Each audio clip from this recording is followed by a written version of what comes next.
It's Tottenham against Bournemouth at the Tottenham Hotspur Stadium in game week 3. Can Tottenham and Thomas Frank keep their 100% winning record at the start of this new season and make it 3 wins from 3? Stay tuned to the very end as I talk all things from team news to stats to my preferable team to predicted team, score prediction, looking at both clubs in their season so far.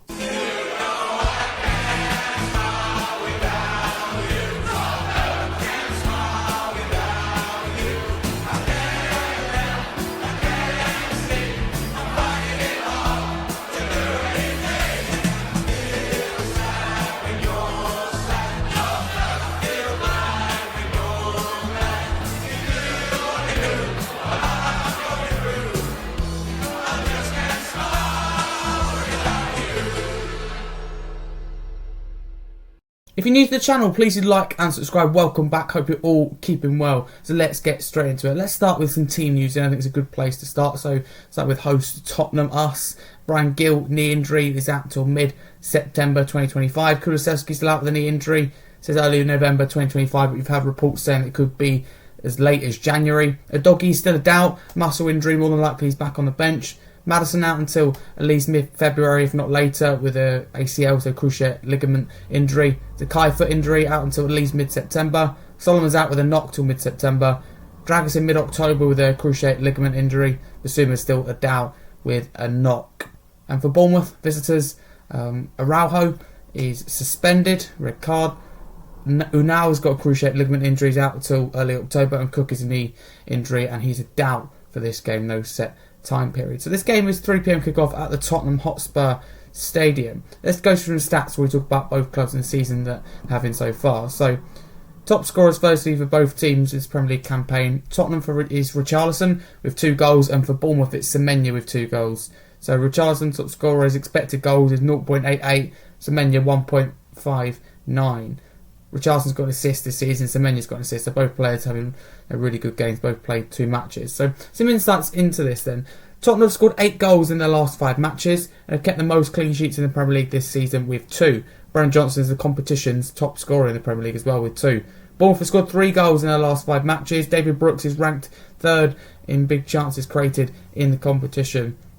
Interesting. Anton Semenya is the competition's top goal scorer with 2, so they're joint, Johnson and Semenya. But you had a couple of other players as well. Referee for this is Simon Hooper as well. So no, this game's going to be very, very interesting. I think both teams start the season well. We'll focus on Tottenham first, trying to keep 100% winning record going, defensively secure, doing very well without creative players. It's just Tottenham's case, I worry as the season goes on as well. You get 1 or 2 injuries and how that happens, and of course, will be figured out more in the way that Frank plays. But Bournemouth will be difficult. They're good going forward. What's really impressed me is how manager Andrea Iraola's coped with the significant change at the club. For Bournemouth, it's a significant time. Doing business with PSG, with Real Madrid, Liverpool, where they've sold their centre backs. I think it's been a good window for Bournemouth in terms of outgoings. It's horrible, of course, to see those players go, but to bring in good fees, and I think Iraola has been backed. But again, it's frustrating for him. A lot of change, and they've coped well with that. Okay, they lost 4-2 in the opening day, probably as expected at Anfield. But they put a really master performance in and brought it back from 2-0 down to make it 2-2. Had a go at least and deserved probably a little bit more. Scoreline didn't reflect the game in Bournemouth's case. And they beat Wolves. The performance could have been better, but again, they should have won by more than 1. And then unfortunately for them, they lost in the Cup to Brentford. That's where I didn't think they were fantastic. But still probably the better team than Brentford, but weren't as clinical. That's the thing. Bournemouth create a lot of chances, but it's whether they're going to be clinical or not is the thing with Iraola's team that is just hard to say. But head-to-head between the two sides, so there's been quite a few games as well. So a few. There has been between the two sides. 17 games with Tottenham winning 11, Bournemouth winning 3, and 3 ending draws. The last meetings between the side, the 9th of March 2-2 at Tottenham Hotspur Stadium. If you remember, Bournemouth took the lead 2-0 in the game. Probably should have been 3-0 up or so by half time. Should have had the game done, but Tottenham pulling it back to 2-2. And the other meeting last season was 1-0 to Bournemouth at Vitality on 5th of December 2024. So let's go into my preferable Tottenham team. Then I'll go into predicted team, and then I'll talk about who to watch for both teams and what is achievable for both clubs this season. So let's go through, and on screen you can see now is what my Tottenham lineup would be for this game. So I'm going to talk you through it. Here we go. Vicario in goal. There's no change to this side. So back line of Porro, Romero, Van der Ven, Spence. I think Spence has to keep his spot at left back even if the doggy is back. He's been so good there. Then midfield, Palini, Bentancur and Sarr. What a 3 they were against Manchester City. And then up front, Kudus, Richarlison, Johnson. So quite straightforward for me. And in terms of predicted 11, I don't think anything's going to really change from there. Why would Frank change something that's going to work? The only thing is maybe does Bergvall get a start in there? I don't think there'll be much change at all. But for Bournemouth, the danger men, of course, Anton Semenyo is the one to watch. Can play both sides, really dangerous. Should have scored more than those 2 goals he got in the Premier League. He's created big chances and been very unlucky. He's a very powerful, explosive player. I think Evan Nilsson for Bournemouth's in a very good season. He scored against us last year. So Bournemouth have got that attacking talent. The positive for us is players like Christie looked a bit rusty for them in the cup, just coming back from injury. So for Bournemouth, it's probably a secure Premier League finish in terms of maybe top half. I think because the players they've sold, a European push will be a little bit difficult, but not beyond their reach.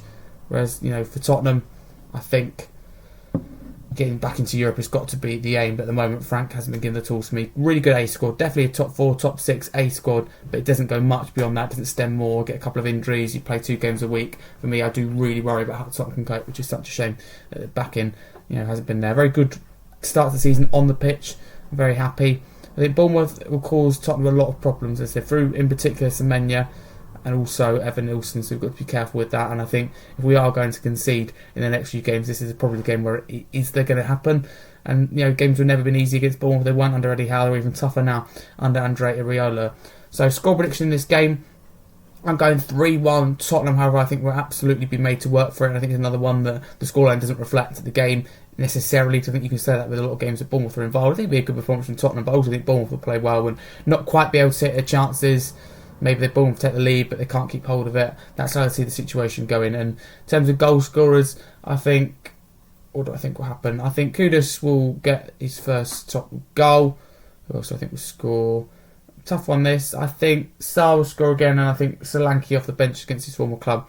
And for Bournemouth, I think Evan Nilsson will score probably the first goal of the game and their only goal for Bournemouth of the match. So looking forward to this game. 2 good teams. Bournemouth looking to respond to get knocked out of the cup by Brentford. Very well drilled Brentford side, has to say, under Keith Andrews. I think they might stay up all of a sudden. But no, that is my match preview, covering everything from team news to your stats to predicted lineup, preferable lineup, score prediction, how I think both teams would do. To get involved in the comments below, anything that's discussed and how you feel about this game, whether you be a Premier League fan, general football fan, a neutral, or a Tottenham and Bournemouth fan. But I wish Bournemouth all the best after this game for the rest of the season. They're a good club to watch and they play football the right way. But thank you very much. Enjoy the game. I'll be going and providing you with lots of content as always. A massive come on you Spurs.